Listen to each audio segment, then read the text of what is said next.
Bonjour, est-ce que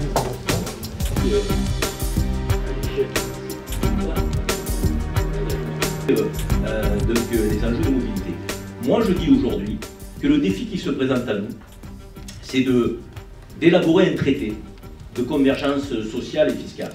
L'euro, c'est le cœur du réacteur européen aujourd'hui, à la mesure où c'est lui qui va déterminer si oui ou non on va rester sur une Europe, si on va en faire plusieurs. Karim Zeribi a une vision qui est, on va dire, très optimiste, très peu réaliste de ce que l'Europe peut devenir. Il n'y a pas une personne, même lorsqu'elle est eurosceptique, qui viendra me dire que l'Europe n'est pas une bonne chose. Parce qu'elle nous a protégés de la guerre. Maintenant, la question qui se pose à nous tous, c'est comment est-ce qu'on va plus loin? C'est pas faut-il aller plus loin? Tout le monde a le sentiment qu'il faut aller plus loin. Comment est-ce qu'on devient un euro réaliste? Qu'on arrête avec l'euro béatitude, dont j'ai senti quelques pointes chez Karim Zeribi. Et il faut qu'on soit euro-réaliste pour justement que cette Europe continue à rentrer dans le quotidien des Français, que les Français la plébiscitent, que les Français la soutiennent.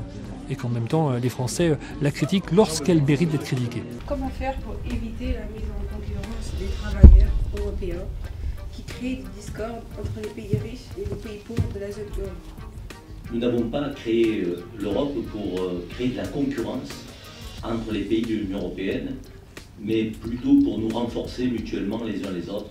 Je suis europragmatique parce que je suis parlementaire européen et Jérôme Chartier est député de la Nation et manie peut-être moins souvent que moi la question européenne. L'Europe, elle doit tirer vers le haut, elle ne doit pas avoir aujourd'hui d'hésitation qu'à porter une ambition affichée pour tous et partout sur l'ensemble du continent. Donc moi je suis un europragmatique et je pense que les jeunes ne doivent pas s'éveiller politiquement avec tous ces travers, dont notre rôle c'est de leur dire soyez des citoyens éclairés, conscients des choix qu'il y a à faire, intéressez-vous à l'Union européenne.